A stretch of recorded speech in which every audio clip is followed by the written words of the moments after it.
Welcome back to another episode of Pablo with Jake. Um, I think this one might actually be a shorter episode this time around. I think we said that last time. Uh, Originally, Steven was supposed to join us. There was some scheduling conflicts, so it's just the two of us for today. And it's unfortunate because we could have probably used Steven on this, but he said he'll come on later in the season, which will probably be a good time for that. So, what do you want to start with? I think we have two main things to talk about. We can start with the trade and then move into our tiers because the The trades affect the tiers a little bit. the two trades. Mhm. So I'll let you start with which one you want to go with first. We'll start out with the most recent trade we had. It was the one involving yourself and Remy. It involved getting Dak Prescott, Evan Ingram, and Aaron Jones, and Remy getting in return George Kittle, Justin Fields, Romeo Doubs, Tyler Algier, and a second round pick. Your pick, so probably mid second round pick. We'll call it that for now. Maybe I'm late. winning the whole league. I don't know what you're talking about. Fine, late first round pick. I'll do it for your ego. Um, I don't know. My breakdown of this, I think it's definitely an even trade. Helps out both sides a lot. You get a little more stability at quarterback with a guy that's in getting Dak, who's is going to be a starter for at least a few more years, and he can still put up decent points. You lose some of the upside that Justin Fields has, but it's still good for you to kind of solidify that, especially with Anthony Richardson as your other main piece. And then Evan Ingram, like, You asking me? yeah. Sorry, I thought The my Wi-Fi train was was coming by. Nah, you're good. And my dad just called me. okay. Bad. Yeah, no, I think my mentality behind the trade is essentially twofold. I needed a more stable quarterback option behind Anthony Richardson. To call Dak Prescott a more stable option um is something. But I think the biggest thing for me is I've had a lot of help getting a 4-0 because of Zach Moss weeks 2 to 4. And to tell it how it is, a pretty weak schedule outside of you this past week. Um, I needed another running back to kind of help push me. Uh, James Conner's been great. Kyron Williams has been superb. Brian Robinson's been really good, but I needed something to kind of give me a leg up. George Pickens hasn't been producing to the level we thought he would be. And then Evan Ingram, I really like George Kittle. And I think I've been saying this a lot lately this year with fantasy. Um, George Kittle has a very high ceiling, but Evan Ingram has a fairly safe floor. Sorry, I can't words today. Uh, um, and I'd rather the guy who's gotten 3 straight games with 8 targets than a guy who's getting the snaps. He's getting like 80 plus snaps a game. Just he's not getting the targets. They're not throwing to him that much. So it's a calculated risk. I gave up a lot of young players and a lot of bench depth that might come back to hurt me in the end, but I feel comfortable making this trade as to where my team stands right now.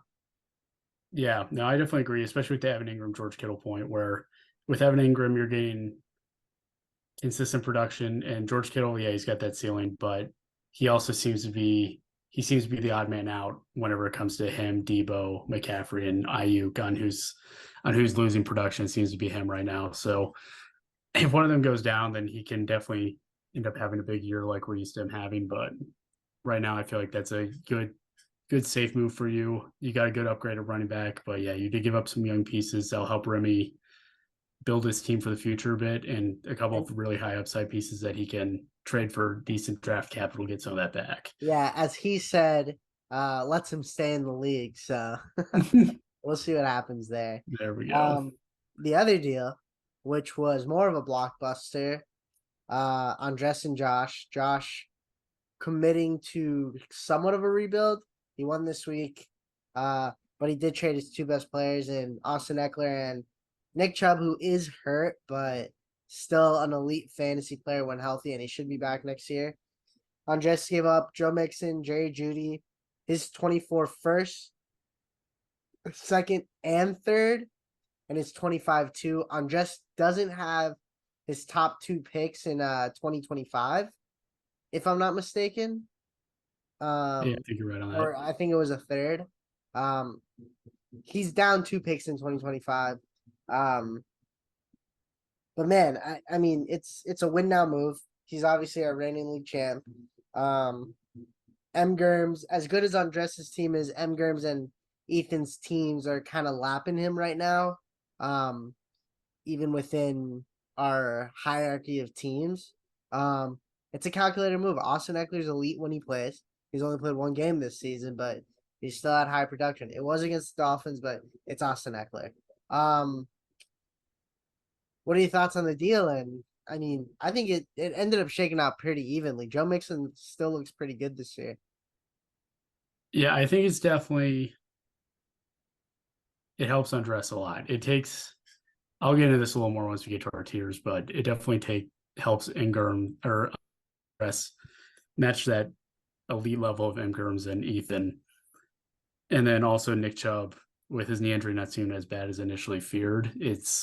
He will help him a lot next year too. Yeah. He does have his first round pick next year. It's just his second and third he doesn't have. But I think for him, it's like he could afford to give up Jerry Judy and Joe Mixon in return for a guy like Austin Eckler, who's top 3 running back potentially. And then, yeah, it helps Josh get some picks, keep some decent production, help his receiver room a little bit. And it kind of keeps him in and around the playoff picture while also acquiring some picks, which he needs. And how many first round picks do you have this draft? You have 2, right? 2, yeah. 2. So think about it like this. 3 teams own 9 picks out of 14. I think the price of first round picks for the teams that do still have them, they're pretty high. I mean, you could probably get good value out of it. And we still don't know if Enrique's going to keep Devontae Adams or not. We still don't know if Jacoby's going to keep Derrick Henry and Christian Kirk. Like, there are still pieces that could be moved. And the price tag of those first round picks are pretty high. I mean, they're high every year, rare but commodities. they're high every year, but like, man, they're even higher now. But out of the people with a lot of first round picks, I'd say I'm probably the easiest one to get to move them. But yeah, because you got someone like Steven who's probably not moving his at all. Steven's got 8, and yeah, he can still move Khalil Herbert for another second or third at some point in this season. He's got CJ Stroud. He could always move Stroud if he wants Caleb Williams. Like, there are avenues where even he can still improve his draft, yeah, exactly. capital. He's It's insane. own I mean, 2024. but I mean, and we can start it with going segueing straight into our rebuilders then for our tiers. We all know who's at the top, so we can start bottom up. Steven's the headliner of that group. So being headliner of this group means you dead last. So you got the best rebuild strategy right now too. It's a catch-22. You're gonna have the worst team in the league, but you're probably gonna have the best future. He's got the best rebuild. Yeah, I mean, he's got the assets, he's got the young players. He's in a good position. Segueing that to, I think after that, I'd probably have Enrique. Just because he has a lot of good young talent, but it's just not clicking right now. Joe Burrow's not looking good. His running backs aren't looking good. Dallas Goedert hasn't been great. So his saving grace is obviously Drake London, Amon-Ra, and Devontae Adams. But after that, there's not much to be excited. And Michael Wilson. He's got to move Michael Wilson up into the starting lineup. I don't know why he still has him in the taxi when he should be playing him. And it still counts towards his max PF. Like, it's a lose-lose move. He should have Odell wins this year. He should have Odell back this week. Like, he's got players that he should be starting when healthy. Odell hasn't been healthy, but then I have James. Bijan Robinson. Jaden Reed's looked really good. He's got two solid quarterbacks with Jared Goff and Geno Smith, and he has his own set of draft picks. I still think he also has a chance to move to get some more picks, even if they're late round picks. I think he needs to start infusing some more youth, taking more shots, and just shedding off the dead weight that's on his team. And then Remy, obviously Remy and I made this deal. He's gotten younger. Romeo Dobbs can still be a really good wide receiver with everything the Packers have. Him and Jordan Love have very good rapport. So I don't expect Romeo Dobbs to have, weeks like he just had every week, but he does have a really good ceiling and just I don't know what his floor can actually be. And then Algiers probably a top 10 fantasy running back if Bijan goes down. Mm-hmm. I thought you were going to stop it before you said before Bijan goes down. And if Bijan goes down, and I was like, Poppy, you don't have to keep hyping him up. You already got Hey, Tyler Algier was one of the main. There were three key reasons I made it to the finals last year: James Conner, Brian Robinson, Tyler Algier. That's my guy. It was tough to deal him. Yeah. My rebuilder tier, there's only one difference. So I'll start with the similarities before I get to our difference. My highlight of the tier, same thing is Steven. He's got pieces he can still move with Khalil Herbert, Kareem Hunt potentially if he gets a little more work after the bye. Jahan Dotson if he can kind of start to pick it up again, and then same with Rashad Bateman if he can get healthy at some point this year ever again. And then, but yeah, he's got all the draft capital. He's in a great spot. Model rebuilding team. With him, I also have Dumais in the tier. Dumais, Bijan's helping him kind of start to win some games and not be like favorite for the losers challenge this year, but because like in another league we're in, we've seen what Bijan can do. I had the first overall pick as last place team, and now I'm arguably a contender in that league just from basically him. So Bijan's such a big piece for him that there's a reason he was banned from trading away that pick.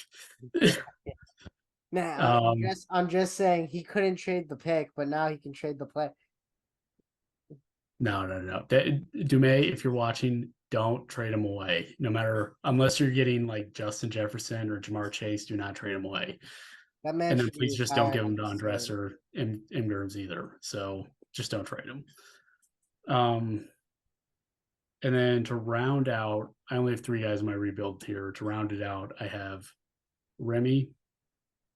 For him, it's tough for him because he doesn't have the draft capital. That trade was good, kind of revamp his value on his team. I feel like his team's value is a lot better now. Adam Thielen might be a guy who looks to move just to see, because Adam Thielen's scoring some points this year just to see if, I don't know, maybe he can get some sort of draft capital, like even if it's just a third, just get some sort of dart throw. He was trying to get me to, receiver. He was trying to get me to throw in Roshan Johnson if I wanted Thielen in. So I was like, I can't do that. Yeah, that's a little steep. Roshan Johnson might be taking that job soon, but yeah, those are the three I have. The one I'm missing from this tier, and we can move into our next tier now, is Enrique. I have Enrique in the fringe tier, not the rebuilding tier. Oh, I guess as we go through this, I guess we should say what our tiers are, which are true. contender, playoff, hopefuls, fringe, and rebuild. So go ahead. I think we forgot to say it. Yeah. So in my fringe tier,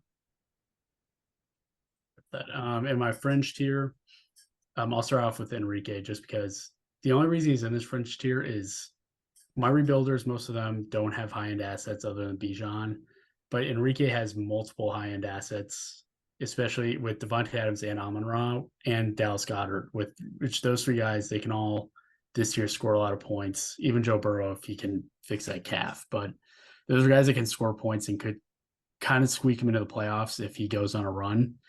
I didn't really look into what his schedule's been like, but I don't know. Maybe he's just unlucky at this point. I could see him getting the like 5 or 6 wins needed to grab that last playoff spot. He's got the pieces, but also it might be smart for him just to trade away Devontae Adams maybe tear down from Amon-Ra or just see if he can get good value for him.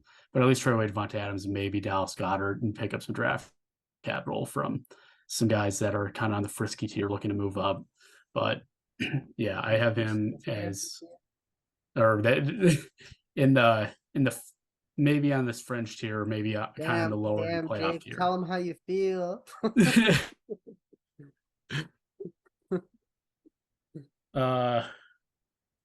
Next in my tier, in the French tier, I have our guy Jacoby. Threw him a bone here. He's not a rebuilder in my eyes. He's 2-2.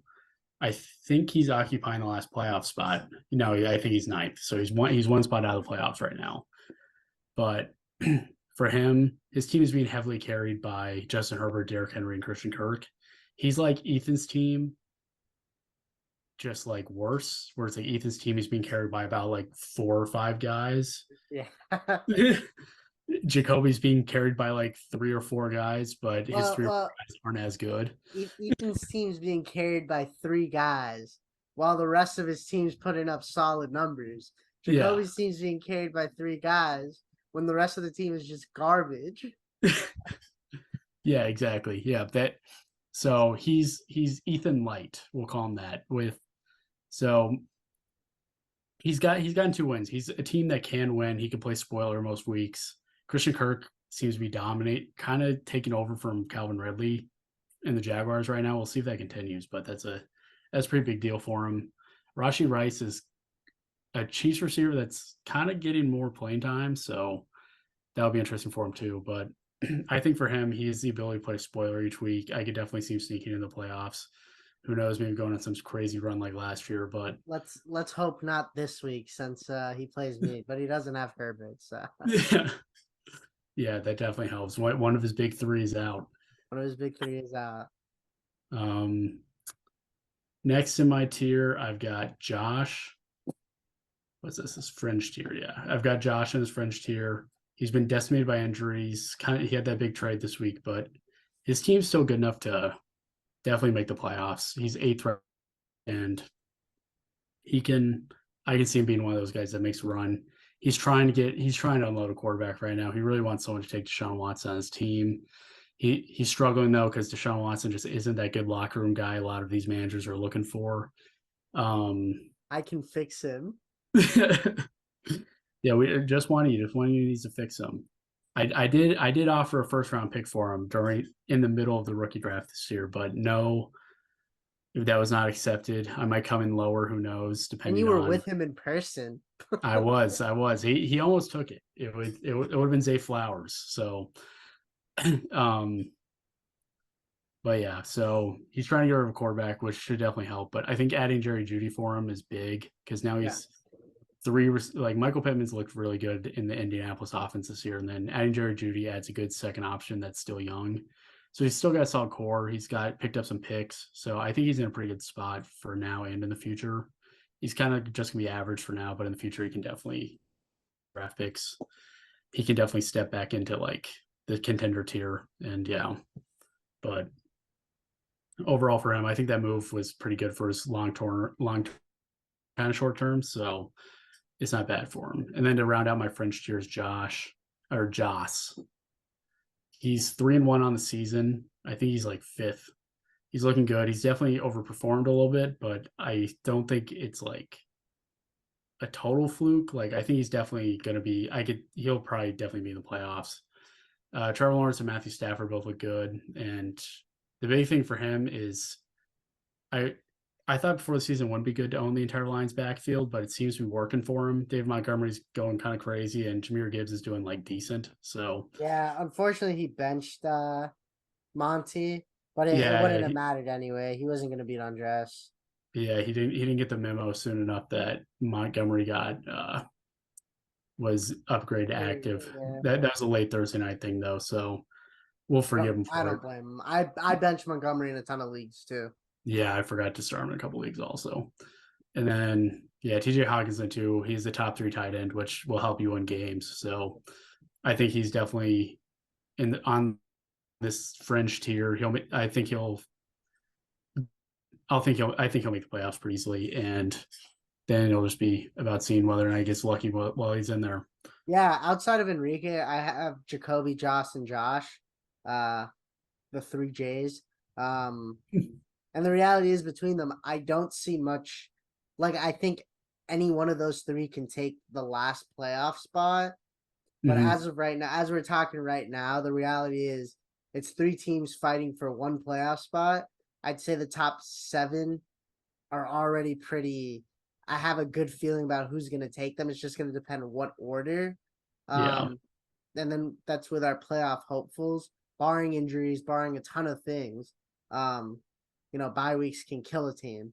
Um, the week I play Ethan, I'm gonna lose. Like I'm missing my Packers players. Like I have no shot. He has no Yeah. one on bye. So it's one of those things where like you just know when you're gonna drop one. But in this playoff hopefuls, I have M Tom, who's 3-1 right now. I have Tommy, who's 1-3 right now.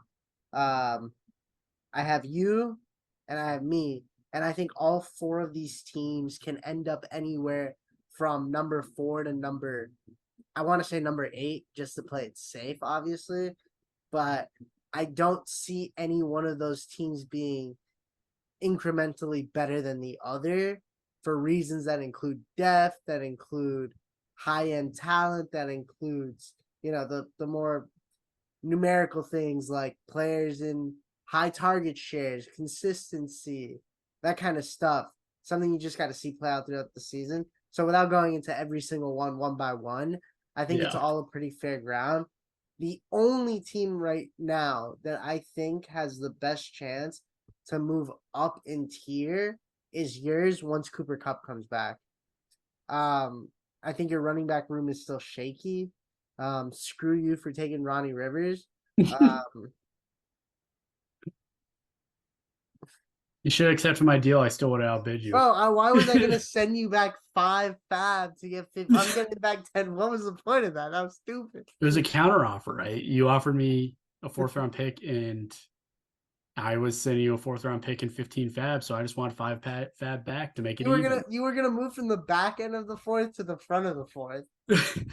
I know I should Uh, accept it and just outbid you anyways because I knew who yeah, you you were could have going still for. outbid me.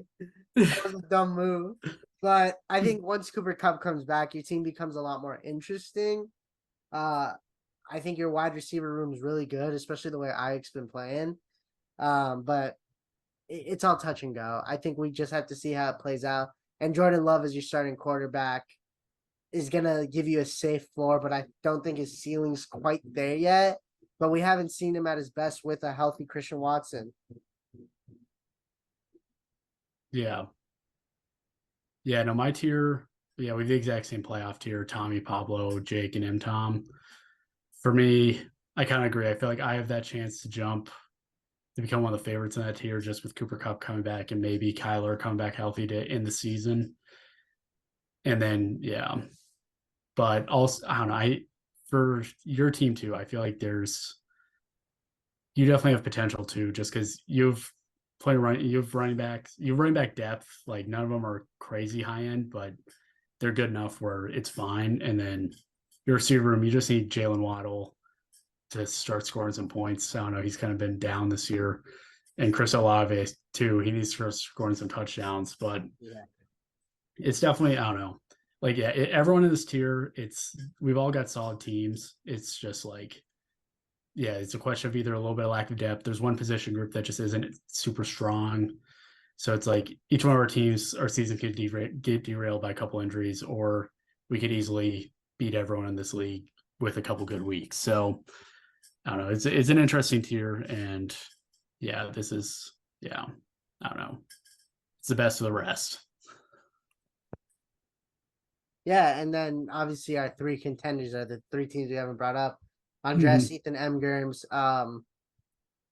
It's weird because even with this trade, Andres still has really good depth. M. Germs has really good depth. Ethan doesn't have really good depth, but high end talent wise, Ethan's probably got the more concentrated high end guys. Um, but Andres and M. Germs both have the quarterbacks. So it's Yeah, kind of that thing that is is Ethan gonna be held back by uh by Daniel Jones and Russell Wilson? Or will he be fine? Are there gonna be weeks where they look a lot better? Can he rely on that? Is Christian McCaffrey gonna be this good all year? The answer is probably yes. But Yeah. overall, I like if I had to pick one of these three teams right now, based on this year so far, I'd have to say Ethan's probably the one who would probably win it all, just because his high end guys are being high end guys, and even Nico Collins is pushing that all the Yeah. way up. So, he's gonna have an issue obviously with Raheem Mostert. Seems like he's gonna lose touches to Devon Achan, but Engrams is about to get back Jonathan Taylor and probably Saquon Barkley. Like, there's so many factors. Like, right now, I'd probably take Ethan, but if you ask me in a week, it's probably going to be Engrams. Like, if he's healthy, Yeah. Keenan Allen's playing crazy. Like, I don't think anyone's better than these three teams. I think that our bottom end teams have done too much to help these top end teams, and it's just especially on Justin Engrams. Ethan's kind of just been going through the motions, being very fortunate with where he drafted everything, and it's just gotten to this point. Yeah. No, we definitely got some wealth inequality at the top of the league with Andres and Mgerms here. But yeah, going back to the quarterback point with Ethan. Ethan's a guy. I know me and Ethan were good friends. I know he's a big Deshaun Watson fan, like maybe a little too big of a Deshaun Watson fan. He got the jersey in the middle of all the bad stuff, which I was like, come on, man, let's chill a little bit. But he should definitely be on the phone trying to solidify another guy that could be a top 10 star for him, really help him out in the QB room. But yeah, he's got for him three guys that are probably going to be number one at their position. Maybe I don't know, three guys that are basically number one at their position. That's going to carry you pretty far. And yeah, the only question for him is surviving bye weeks and stuff, but he'll make the playoffs. And then, yeah, Andres and M. Gurms. We were originally just going to have an M. Gurms only tier, but kind of after Andres's trade with Josh, I feel like he enters that M. Gurms tier a little bit where he's just like got so much depth, especially looking good and Zay Flowers looking good. It's just he's got so much depth at every position that It's crazy. it's hard to see Hey, him and losing the one games. thing is that if if you know M Grims and Andres are better, can deal with injuries a lot better than Ethan's team can right now, which is the sad reality of it. Considering all Mhm. the trades that have happened in this league, how things have shook out. But it is what it is. We always have at least one major upset every year in the playoffs. So come playoff time, who knows what'll happen. But this is only a fourth of the year uh through. So much still to come. We didn't even touch on the matchups this week. Um I don't think any of them you versus Ethan, um with Cup potentially being able to play. It might be interesting. Um Yeah, he's got some buys. I got Cup he's got coming Mike back Evans right now, out. projected the exact same amount of points, Yeah. so it should be a close one. So it'll all come down to see how many if Christian McCaffrey only scores one touchdown or three. Yeah, I know. I need Ayuk to steal field viz. Yeah. Well, that's all we have today. Just keep checking, keep doing what you're doing. I don't know. Um, like we had said before, I think this week's gonna be very telling. Uh, a team like Jacoby might just blow it up after this week. Um, Schedules are just starting to open up more. There are winnable games for some. Uh, there are some matchups this week where teams could be. I think Enrique and Remy play each other. Someone's got to win, so someone's gonna There have we their go. first win of the season. So Remy and Steven play. Remy and Steve, someone's got to win. Yeah, I know Enrique's Steve, playing Emderm, so he's going to be on yeah, five. he's staying down there. Brutal. So someone's gonna get a win this week. Um, Jake and Ethan is probably our matchup of the week. Our second matchup of the week is me versus Jacoby. because he's been talking all Bobby, that I'm rooting for smack. you, man. Uh, but yeah, that's all the time we have. You guys enjoy this week of football. And Jake owes me dinner next time I see him, so it's a good week. Yeah. Lucky. Take it easy, guys.